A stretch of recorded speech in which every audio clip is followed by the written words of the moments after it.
আসসালামু আলাইকুম। আজকে আমি আপনাদের সামনে একটি নতুন ভিডিও তুলে ধরব। এই ভিডিওতে আজকে আপনারা দেখতে পাবেন একটি 100 বছরের পুরনো ঐতিহ্য আপনাদের সামনে তুলে ধরব।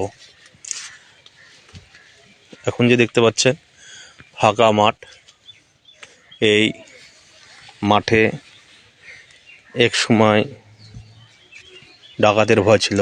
আজকে থেকে 30 থেকে 35 বছর আগে সন্ধ্যা রাত্রিতে এই মাঠে কেউ ভয়ে আসতো না, এমন একটি সময় ছিল। এই যে ফাঁকা মাঠটি দেখতে পাচ্ছেন, এই মাঠে চারিধারে মাঠ, পুরোটাই ফাঁকা মাঠ দেখতে পাচ্ছেন। কিছুক্ষণ পরে আপনাদের সামনে যেটা বলছিলাম 100 বছরের একটি পুরনো ঐতিহ্য তুলে ধরবো। সেটা হচ্ছে যে এই যে দেখতে পাচ্ছেন আমার সামনে একটি অনেক বড় বট গাছ। এই বট গাছটি বয়স কম করে 100 বছরের উপরে। কোনো একজন ব্যক্তি এই গাছটি লাগিয়েছিলেন আগেকার, 100 বছর আগেকার ব্যক্তিরা বলতে পারবেন এই গাছটি কে লাগিয়েছিলেন। এখন আমরা সেটা বলতে পারবো না। দেখুন গাছটি দেখতে কত সুন্দর লাগছে। দেখুন গাছটি অনেকটাই ছাতার মতো বিশিষ্ট। এই গাছটি রক্ষণাবেক্ষণের খুবই প্রয়োজন। আপনাদের সামনে নিয়ে গিয়ে দেখাবো। যে দেখছেন ডালগুলো, অনেকগুলো ডাল নষ্ট হয়ে গেছে এবং গাছের যে গুঁড়িটা অনেকটা নষ্ট হয়ে গেছে এবং অনেক ডাল মারা গেছে, যে অনেক ডালগুলো মারা গেছে। তাই এই ডাল গাছটার অবশ্যই রক্ষণাবেক্ষণের প্রয়োজন।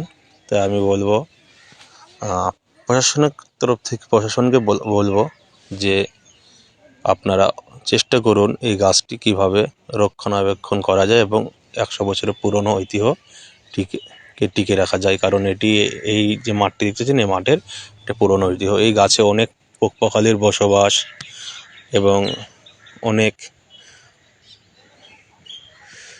মানুষ এখানে বসে এবং অনেক যখন খুবই তাপমাত্রা হয় তখন এই গাছের নিচে বসে আশ্রয় নেন, চলতি লোকজন বসে আশ্রয় নেন।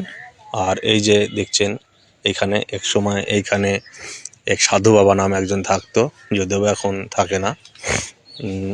এখানে ভয়েরও কিছু কারণ আছে। এই যে কুটোরগুলো দেখতে পাচ্ছেন, কুটোরগুলো, এই কুটোরগুলোর মধ্যে কিন্তু অনেক বিষধর সাপ আছে, যেমন কেউটে, কাল কেউটে,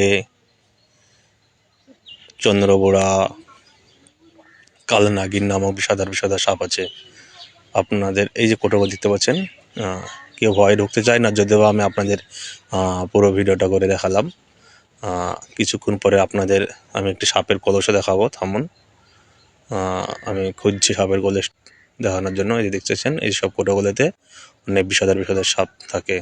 এই যে একটি সাপের কলস আপনারা দেখতে পাচ্ছেন, এটা কি সাপের কলস আমরা তো বলতে পারবো না। যারা অভিজ্ঞ এবং রিসার্চ করে তারা অবশ্যই দেখে বলতে পারবে এটি কি সাপের কলস। দেখুন এই যে চিকন সাপের কলস। এই যে লেজটি অনেকটাই চিকন, নিশ্চয়ই সাপটি হয়তো বিষধর হবে। কিন্তু আমরা এই যে আরেকটি কলস দেখুন, এই যে আরেকটি কলস, এখানে অনেক বিষধর সাপ থাকে। তাই কেউ যদি ঘুরতে আসেন এই গাছের কোনো কোটরের ধারে হাত দিবেন না বা কাছে যাবেন না। এটা আপনাদের সাপ থেকে একটু সতর্ক থাকবেন।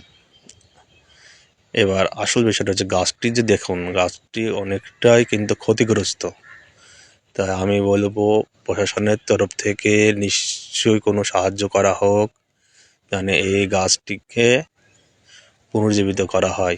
এই যে দেখুন গাছের কাণ্ডে অনেক পোকায় আক্রান্ত হয়ে গাছটি অনেক ক্ষতিগ্রস্ত।